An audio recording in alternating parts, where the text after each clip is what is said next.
Hello everyone and welcome to a quick Excel tutorial. In today's video I want to show you how to print grid lines with Microsoft Excel.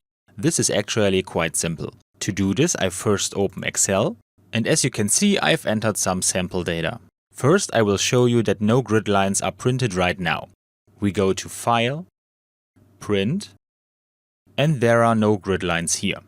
So we are going back one step and switch to the Page Layout tab. And in the Sheet Options group, we put a check mark next to Print Grid Lines. If we now go back to the Print Preview, we see that the grid lines are now printed as well. So it's really simple if you know where to find the right setting. And that's it for today. I hope you enjoyed the video and I will see you again in the next tutorial. Until then, your tutorial guy. Bye!